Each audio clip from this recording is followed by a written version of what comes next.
주 안에서 한 가족 된 사랑하는 형제자매 여러분, 어떻게 지난 한 주간도 잘 지내셨는지요?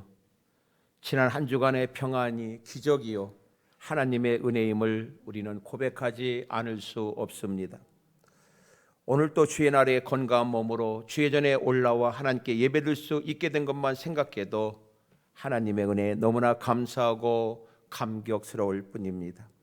이 아침에 하나님 아버지와 그리스도 예수 우리 주께로부터 은혜와 긍휼과 평강이 나라와 교회와 우리들의 가정에 넘쳐나기를 주의 이름으로 간절히 축원을 드립니다. 오늘은 성례 주일로 지킵니다. 기독교의 두 성례인 세례식과 성찬식이 있는 주일입니다. 세례식은 예수님의 피로 제사함 받고 하나님의 자녀, 하나님의 백성 되는 선포의 예식이요, 성찬식은 예수님의 살과 피를 기념하는 성스러운 예식입니다. 건강한 교회는 세례식과 성찬식이 잘 행해져야 합니다. 오늘은 안타깝게도 코로나로 인해서 성찬식은 다음으로 미루게 되었습니다. 어렸을 때 유아 세례 받은 학생들의 입교 예식과 그리고 유아 세례만을 거행하게 되었습니다. 앞으로 세례식과 성찬식이 더욱더 풍성히 진행될 수 있도록 여러분 함께 기도해 주시기를 바랍니다. 오늘날 코로나라는 전염병으로 인해 온 인류는 두려워하며 평범한 일상의 모든 것들이 무너져 내리고 있습니다. 질병과 죽음으로 인한 두려움과 공포가 가득한 이때에 우리는 무엇으로 이 두려움과 공포를 몰아내고 평안의 삶을, 승리의 삶을 우리 모두가 살아갈 수 있을까요? 먼저는 예수 이름의 권세와 능력을 회복하고 예수 이름의 권세와 능력으로 현실의 모든 것들을 정복하고 다스리며 살아야 될 줄로 믿습니다. 그것이 바로 사도행전적 교회입니다. 사도행전 3장의 베드로와 요한이 제9시 기도 시간에 성전에 올라가다가 나면서 못 건넨 이를 만난 사건이 나옵니다. 그가 무엇을 얻을까 하고 베드로와 요한을 바라볼 때에 베드로는 이렇게 담대히 외쳤습니다. 베드로가 이르되 은과 금은 내게 없거니와 내게 있는 이것을 내게 주노니 나사렛 예수 그리스도의 이름으로 일어나 걸으라. 네가 원하는 은과 금은 나는 없지만 그러나 은과 금보다 몇 천만 배 귀하고 능력 있는 나사렛 예수 그리스도의 이름으로 일어나 걸으라고 정말 명령하고 오른손을 잡아 일으키니 발과 발목이 곧 힘을 얻고 걷기도 하고 뛰기도 하며 하나님을 찬송하는 기적의 역사가 일어났습니다. 이 기적은 어떤 인간의 능력, 세상의 그 어떤 능력이 아니라 오직 예수 이름의 권세와 능력으로 나타난 기적인 줄로 믿습니다. 오늘날 같이 영육의 싸움이 심각한 때에 우리가 어떻게 어둠의 세력들을 이기고 전염병을 정말 이기겠습니까? 예수 이름의 권세와 능력밖에는 없는 것입니다. 이 땅의 최고의 권세와 능력은 이 땅의 어떤 것도 정말 정복하고 다스리고 제압할 수 있는 권세와 능력은 예수 이름의 권세와 능력임을 믿으시기를 바랍니다. 빌립보서 2장 10절 11절에 이렇게 말씀합니다. 하늘에 있는 자들과 땅에 있는 자들과 땅 아래에 있는 자들로 모든 무릎을 예수의 이름에 꿇게 하시고 모든 입으로 예수를 주라 시인하여 하나님 아버지께 영광을 돌리게 하셨느니라 말씀합니다. 하늘에 있는 것, 땅에 있는 자들, 땅 아래에 있는 자들 어떤 것들도 예수의 이름에 무릎을 꿇게 하셨다라고 성경은 분명히 말씀합니다. 여러분 예수 이름의 권세와 능력을 믿으시기를 바랍니다. 우리 교회가 사도행적 시온 교회가 되기를 위해서 우리 함께 기도하며 달려가고 있습니다. 예수 이름의 권세와 능력을 우리 모두가 회복해야 됩니다. 그래서 예수 이름의 권세와 능력의 표적이 나타나는 교회가 되어야 할 것입니다. 사도행전 2장 43절에 사람마다 두려워하는데 사도들로 말미암아 기사와 표적이 많이 나타났다고 그랬습니다. 무엇으로 말미암아? 예수 이름의 능력으로 나타난 것입니다. 오늘날 하나님을 교회를 우습게 여기는 자들이 너무나 많이 있습니다. 하나님의 이름을 능욕하고 교회를 조롱하고 짓밟는 자들이 많이 일어나고 있는 걸 보게 됩니다. 이러한 때에 우리 교회가 마음을 같이하여 힘써 기도해야 할 것입니다. 마가 다락방에 120명의 성도와 같이 더불어 마음을 같이하여 오로지 기도에 힘써야 됩니다. 왜요? 하늘의 능력, 성령의 권능을 우리가 힘입어야 하기 때문에 그렇습니다. 세상의 지혜와 세상의 능력을 가지고는 세상을 다스리고 정복할 수가 없습니다. 우리는 하늘의 능력을, 하늘의 지혜를 힘입어야 되는 것입니다. 그래서 우리는 그 능력과 지혜를 잊기 위해서 우리가 함께 기도해야 할 것입니다. 예수 이름의 권세와 능력을 우리 모두가 회복해야 됩니다. 지금 우리 교회, 한국교회에 필요한 것은 그 어떤 것도 아닙니다. 정말 한국교회, 우리 교회가 회복할 것, 필요한 것은 뭐냐? 그것은 예수 이름의 권세와 능력을 회복하는 것입니다. 그리하여 이 세상을 정복하고 다스리는 한국교회, 우리 교회가 되어지기를 주의 이름으로 간절히 축복합니다. 다음으로 예수님의 보혈의 능력을 믿고 예수님 보혈의 능력을 우리는 회복하여 살아야 됩니다. 오늘날 한국교회가 세상의 권력을 의지하고, 오늘날 세상의 물질을 의지하고, 세상의 지식을 의지하고 그런 것들을 능력으로 삼고 있습니다. 세상 것 가지고는 세상을 정복하고 결단코 다스릴 수가 없습니다. 그런 것들은 이미 세상이 다 가지고 있습니다. 어쩌면 세상이 더 많이 가지고 있습니다. 우리는 주님 보혈의 능력, 십자가의 능력을 회복해야 할 것입니다.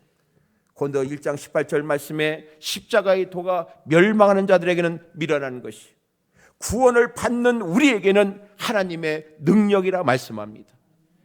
고린도 1장 23절 24절 말씀에도 우리는 십자가에 못 박힌 그리스도를 전하니 유대인에게는 버리끼는 것이요 이방인에게는 미련한 것이로되 오직 부르심을 받은 자들에게는 유대인이나 헬라인이나 그리스도는 하나님의 능력이요 하나님의 지혜라고 말씀합니다.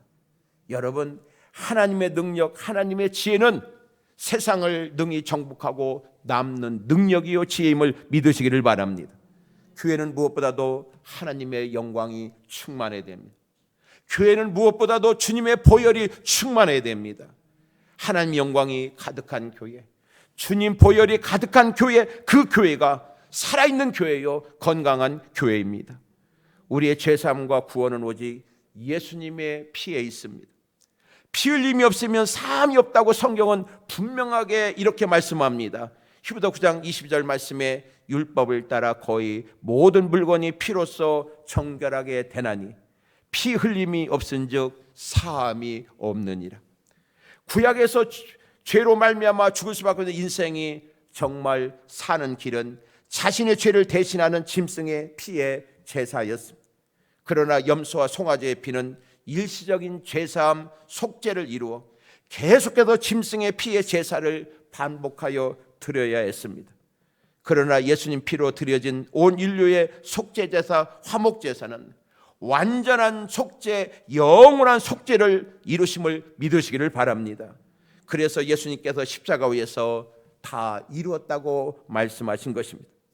예수님 십자가 지실 때 성소와 지성소 간의 휘장이 위에서 아래로 갈라져 누구든지 예수님 피를 믿는 믿음을 가지고 하나님 앞에 담대히 나갈 수 있는 살 길이 활짝 열리게 된 것을 믿으시기를 바랍니다. 우리의 죄사함과 구원은 새 언약의 큰 대제사장 대신 예수님의 피에 있다고 성경은 확실하게 말씀합니다. 그것이 히브리서 9장 11절 12절의 말씀입니다. 그리스도께서 장래 좋은 일의 대제사장으로 오사 손으로 짓지 아니한 것 곧 이 창조에 속하지 아니한 더 크고 온전한 장막으로 말미암아 염소와 송아지의 피로 하지 아니하고 오직 자기의 피로 영원한 속죄를 이루사 단번에 성소에 들어가셨느니라. 아멘 줄로 믿습니다. 염소와 송아지의 피로 하지 아니하고 누구의 피로? 자신의 피로 영원한 속죄를 이루어서 몇 번에 단번에 성소에 들어가셨다는 것입니다. 영원하신 성령으로 말미암아 흠없는 자기를 하나님께 드린 그리스도의 피는 완전한 속죄요 영원한 속죄가 됨을 확실히 믿으시기를 바랍니다. 이어서 9장 13절 14절에 이렇게 말씀합니다. 염소와 황소의 피와 및 암송아지의 죄를 부정한 자에게 뿌려 그 육체를 정결하게 하여 거룩하게 하거든 하물며 영원하신 성령으로 말미암아 흠없는 자기를 하나님께 드린 그리스도의 피가 어찌 너의 양심을 죽은 행실에서 깨끗하게 하고 살아계신 하나님을 섬기게 하지 못하겠느냐고 말씀합니다. 죄인은 하나님을 만날 수가 없었으며 거룩하신 하나님 앞에 가까이 갈 수가 없었습니다. 그래서 하나님께서 우리에게 하나님께 가까이 나갈 수 있는 길을 마련해 주셨습니다. 죄인이 하나님께 나갈 수 없을 때 하나님은 하나님께 나올 수 있는 길을 마련해 주신 것입니다. 구원의 길을 열어주셨습니다. 그러면 우리가 완전한 구원을 이룰 수 있게 해준 것은 무엇일까요? 그것은 바로 오직 예수 그리스도께서 흘리신 보배로운 피였습니다. 이 피의 제사로 말미암아 제사가 온전케 되어져 우리의 구원이 완성되어지는 것입니다. 염소와 송아지의 피로 하지 아니하고 오직 그리스도께서 자기의 피로 영원한 속죄를 단번에 이루셔서 우리로 하여금 양심의 자유와 참된 예배자의 삶을 살도록 하나님이 은혜를 입혀 주셨습니다. 보혈의 능력은 화목한 능력임을 믿으시기를 바랍니다. 15절 말씀에 이로 말미암아 그는 새 언약의 중보자시니 이는 첫 언약 때에 범한 죄에서 속량하려고 죽으사 부르심을 입은 자로 하여금 영원한 기업의 약속을 얻게 하려 하심이라 말씀합니다. 주님은 새 언약의 유일한 중보자이십니다.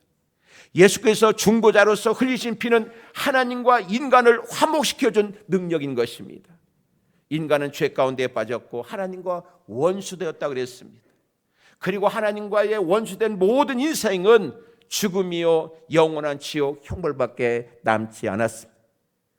거룩하신 하나님과 죄에 빠진 인간은 결코 만날 수 없었지만 예수의 피로 인하여 그리스도께서 중보자가 되심으로 말미암아 우리는 하나님을 아빠 아버지라고 부르는 자가 된 것입니다. 우리는 예수의 피로 말미암아 하나님의 자녀가 되었으며 천국의 기업을 얻는 자가 되었습니다. 우리는 예수를 통하여 하나님의 자녀가 된 것입니다. 이것이 바로 예수 그리스도의 언약의 중보입니다. 예수 그리스도의 피는 하나님과 원수된 우리를 하나님과 가족되는 화목해야 하는 능력임을 믿으시기를 바랍니다. 하나님과 원수된 우리를 예수의 피가 그 능력이 하나님의 자녀 되어지고 하나님의 가족이 되어지는 화목해야 한 역사를 이룬 것입니다. 예수님의 보혈의 능력은 우리의 숨은 죄와 과거의 죄를 모두 다 씻어줄 수 있습니다. 예수님의 피는 우리의 과거의 죄를 용서해 줄 뿐만 아니라 우리의 앞날의 새로운 길과 소망도 활짝 열어주십니다. 예수의 보혈의 피는 영원한 기업의 약속을 보증하여 주신 것입니다. 그래서 예수의 피는 과거, 현재, 미래의 우리의 모든 죄를 씻어주시고 그리고 하나님 나라의 영원한 기업의 약속을 보증해 주시는 능력임을 믿으시기를 바랍니다. 그러므로 사랑하는 성도 여러분요, 죄인 되어 사망 지옥 형벌에 떨어졌던 하나님과 원수된 우리들, 예수님의 보혈의 능력은 우리로 하여금 하나님의 자녀 되게 하고 하나님 나라의 기업을 이어받는 화목하게 하는 능력임을 확실히 믿으시기를 주의 이름으로 축복합니다. 다음으로 보혈의 능력은 언약을 성취하시는 능력임을 믿으시기를 바랍니다. 16절 10절 말씀입니다. 유언은 유언한 자가 죽어야 되나니 유언은 그 사람이 죽은 후에야 유효한즉 유언한 자가 살아있는 동안에는 효력이 없느니라 말씀합니다. 아버지가 유언장을 써놨다고 할지라도 그 아버지가 죽지 아니하면 아들에게 있어도 그 유언장은 한낱 휴지 조각에 불과합니다. 법적인 효력이 없습니다. 유언장은 언제 효력이 발생합니까? 그것은 유언장을 쓴 아버지가 죽었을 때입니다. 우리 주님께서도 언약의 중보자가 되셨고 새 언약을 약속하여 주셨습니다. 엄청나게 놀라운 많은 복된 것들을 약속하여 주셨습니다. 그러나 주님이 살아계실 동안에는 그 약속들이 효력이 없었습니다. 우리 주님이 십자가에 피 흘려 죽으심으로 말미암아 그 언약은 효력을 발생하기 시작했습니다. 놀라운 사실은 헬라어에서 언약이라는 말과 유언이라는 말이 똑같다는 것입니다. 이 말씀은 예수께서 십자가에 못 박혀 피를 흘려 죽으심으로 말미암아 우리 주님이 하신 모든 말씀이 언약의 실성을 가지고 이제 능력을 발휘하게 되었다는 말씀인 것입니다. 예수님이 하신 그 언약이 언제 확실하게 유효를 갖게 됐다고요? 예수님이 피 흘려 십자가에 죽으실 때인 것입니다. 우리 주님의 보혈의 피로 말미암아 그의 죽으심으로 말미암아 그분의 유언은 실효를 가지게 되었습니다. 그러므로 사랑하는 성도 여러분이요, 보혈의 능력은 언약을 성취하시는 능력임을 확실히 믿으시기를 축복합니다. 다음으로 보혈의 능력은 무엇보다도 죄사함의 능력입니다. 오늘 18절 이하의 말씀에 이러므로 첫 언약도 피 없이 세운 것이 아니니 율법을 따라 죄거의 모든 물건이 피로써 정결하게 되니 피 흘림이 없은즉 사함이 없느니라고 말씀합니다. 첫 언약도 비록 동물의 피였지만 피의 제사를 통해서 이루어진 언약이었습니다. 모세가 율법대로 모든 계명을 온 백성에게 말한 후에 송아지와 염소의 피와 및 물과 붉은 양털과 우슬초를 취하여 그 책과 온 백성에게 뿌렸다고 말했습니다. 이것이 구약에 보여진 피의 제사요 피의 역사입니다. 피를 흘렸다고 하는 것은 사람이나 짐승이 죽었다는 것을 의미합니다. 성경은 피를 흘림으로 말미암는 속죄를 말하고 있습니다. 속죄는 어디에 있다고요? 정말 피 흘림에 있다는 것입니다. 인간은 죄 문제를 해결해야 되면 모든 것에 의미가 생깁니다. 인간의 죄 가운데 있던 인생에게 죄 문제가 해결되지 않으면 인생이 아무리 세상에 온갖 것이 있다 할지라도 인생은 본질적으로 정말 아무 희망이 없는 것입니다. 인간의 본질적인 문제는 하나님 앞에서의 죄 문제의 해결입니다. 이 죄는 피를 흘려야만 씻어지는 것입니다. 예수 그리스도께서는 우리를 위해 십자가 위에서 물과 피를 다 쏟아 주셨습니다. 오직 예수님의 피만이 우리의 모든 죄에서 완전 속죄, 영원한 속죄를 이루심을 확실히 믿으시기를 주 이름으로 축복합니다. 그러므로 사랑하는 성도 여러분이요, 수고하고 무거운 짐진 자들 다 내게로 오라, 내가 너희를 쉬게 하리라고 오늘 또 힘들어하는 여러분들, 우리 모두를 향해서 주님은 오늘 또 초청하고 계십니다. 이것은 예수께서 피 흘리신 대가를 치르심으로 하신 놀라운 말씀입니다. 우리에게 참된 안식과 이 모든 것들을 예수님의 십자가의 보혈을 통해서 이 모든 걸 우리 주님이 주시게 된 것입니다. 예수님께서는 염소와 송아지의 피를 뿌리는 것이 아니라 자신의 피를 뿌려서 우리의 완전한 죄사함과 구원을 온전히 이루어 주셨습니다. 우리의 완전한 죄사함과 정말 구원을 위해 예수님은 십자가 지신 것입니다.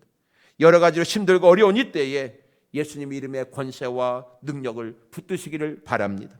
그리고 우리 주님 보혈의 능력을 붙드시기를 바랍니다. 그래야 예수 이름의 능력, 주님 보혈의 능력으로 여러분 정말 모든 질병, 코로나도 이런 모든 병도 이기고 사탄마귀 어둠의 세력들도 이기고 주 안에서 승리자의 삶을 살아가는 시온의 복된 성도들이 다 되시기를 주의 이름으로 간절히 축원을 드리겠습니다. 기도드립시다.